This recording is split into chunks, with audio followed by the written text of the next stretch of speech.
People, welcome to Newspaper Breakdown. It is the 31st of the 3rd. Hope we're all fine. We've got 5 stories to get through, recording this later than normal. So instead of water, I'm drinking vodka, which hopefully won't affect my reading. I can only hope. We'll start with Friday. The UK announced an agreement to join the 11-member Asian Pacific trade bloc, with Sunak claiming that this proved his government was seizing post-Brexit freedoms. It does not.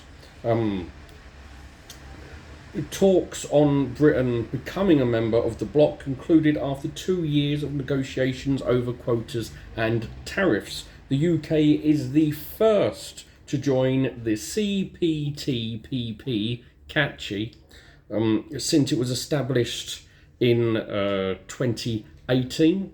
Current members are Australia, Canada, Japan, Mexico, New Zealand, Singapore, Brunei, Chile, Malaysia, Peru and Vietnam. The government has claimed that now more than 99% of UK goods exports to the CPTPP countries will now be eligible for zero tariffs. This includes products such as cheese, cars, chocolate, machinery, gin and whiskey. But according to the government's own projections, the economic gains of this deal are minimal and will do sweet fuck all to offset the EU trade loss occurred as a result of Brexit. Sweet fuck all is my word, not the government's. That would involve them being honest. The deal is estimated to increase UK GDP in the long term by, drumroll please, 0.08%. Though that may rise if Thailand and South Korea join the bloc. It's not going to rise by tons, but 0.08%, let's all buy seconds of everything because we're all fine. Whoop-de-woo, Royal Britannia truly does rule the waves. It does give Britain a stronger economic presence in the area, which is preoccupied with how to respond with China, who have applied to join the bloc also. The deal has included a UK decision to cut tariffs on Malaysian palm oil, whose production has been linked to the destruction of rainforests. So, yay for green. Whoop-de-fucking whoop. Talking of the UK and green, we've jumped to a different story than the one I was going to. Where is the Sunak story? Where is the Sunak story? Got a Sunak story somewhere here. Oh, there it is. Just a small one. Can continue on the thing. In just a week last year, Rishi Sunak, our Prime Minister, Green Prime Minister, don't forget, all about the green, he took almost £500,000 worth of private jet flights in a week. Really does put a shitter on his continued claim for being a green government, including his 1,000-page farce from yesterday. Anyway, another story. We'll go over to America for this one. Donald Trump, he's been indicted after years of investigations by Manhattan prosecutors, becoming the first former president to have criminal charges brought against him in US history. The charges remain under seal at the moment, with the exact nature of the charges not immediately known, but it is believed to be in connection with Trump's affair with the adult movie star Stormy Daniels and getting his ex-lawyer Michael Cohen to pay her $130,000 to cover up their affair. You can expect in the coming weeks, days, to see a big backlash from the chromosome deficient, knuckle dragging lunatics that still support Trump and the corrupt, mentally deficient cancers in the House, in the Republican Party. Trump, with all of this, still remains favourite to win the Republican vote to stand for president of the US in the next election. So, I mean, it's always nice to have the US there just to remind us that things can get worse. But you just don't, I mean, if this is where we're heading, if the idea is that the UK is 5 years behind the US, is the overarching belief, it seems, then you would be expecting that to be Boris Johnson finally getting criminal charges against him, which would be nice, wouldn't it? Be fun. Anyway, three stories left. Despite low rainfall and a countrywide drought, raw sewage was spilled into English rivers 824 times a day last year.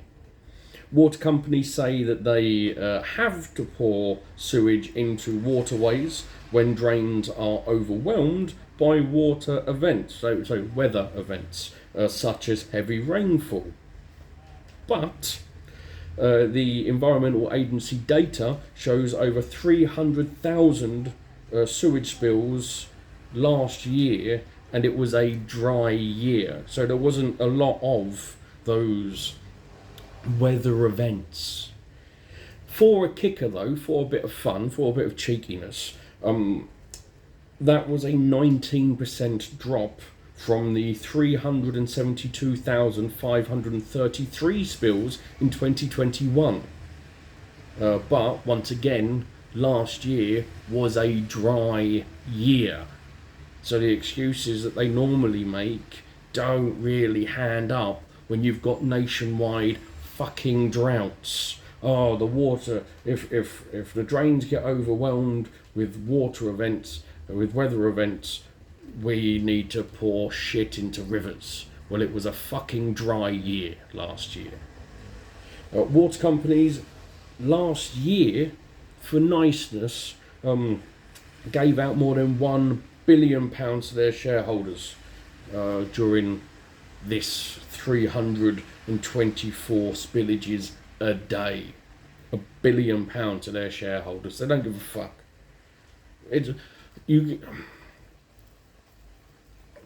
There has to come a time where if the government, if the EA, if the regulators, if no one is willing to do anything, then we have to do something. I'm just not sure what it is yet.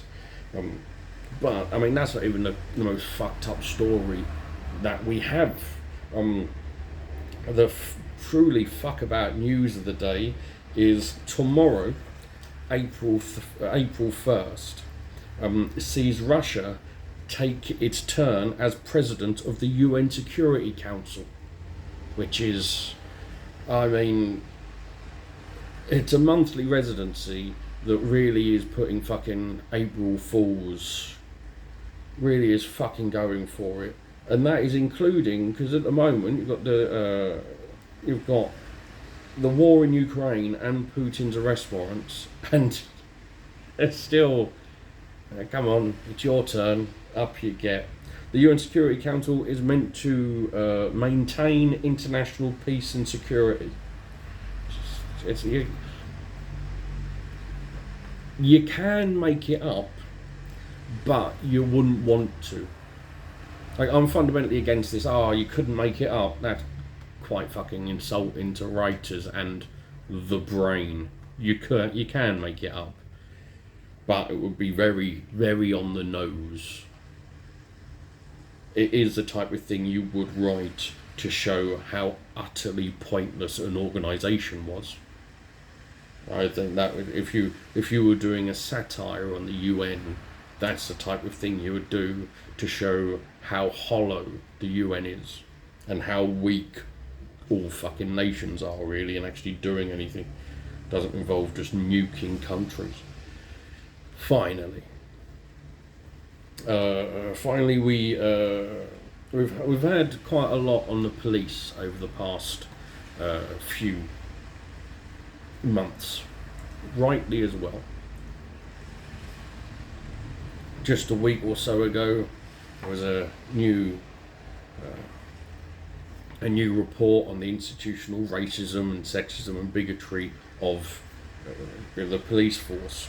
But what about the fire service? Because they're still about as well, aren't they? Well, a new report has found that every fire brigade in England is plagued with bullying, harassment and discrimination complaints. Examples include a senior officer accused of calling a black colleague the N-word, dismissing it as simply having a laugh, which is the exact excuse that a lot of bigoted comedians use. And you see how it doesn't work. A firefighter reported a superior officer for making a racist comment, only to find out his account his account dismissed because the alleged offender wouldn't have behaved in such a way. The senior officer in question then threatened to make his life hell. So that's if only everything was that that good that you don't need to actually investigate anything. What? Old fucking racist Dave? No, he never would. Nah, racist Dave, no, lovely fella. He wouldn't say anything to anyone, wouldn't say boo to a goose. I mean, if it was a black duck, he would kick it, but that's just racist Dave. Two male firefighters mockingly told a female colleague they were going to rape her before simulating it with her. I mean, the only way you could argue that that's better than the police is that they didn't actually rape her, but it's still fucking disgusting. And some staff being reluctant to speak up after being told that it would be career suicide to do so. So that's another one of our fabled emergency services shown to be a pile of shit. There is a point of me that does go, you know what, wouldn't it be just seemingly correct if crime and fire started winning more? But you don't want that. I don't want crime on the streets, and I don't want people to die in a fire. So you do require, maybe not a police force, but you require some way of stopping people from murdering everyone. And you require people to put out fires when there are there. So. Anyway, as always, I don't do stuff on weekends, so have a good weekend. Goodbye.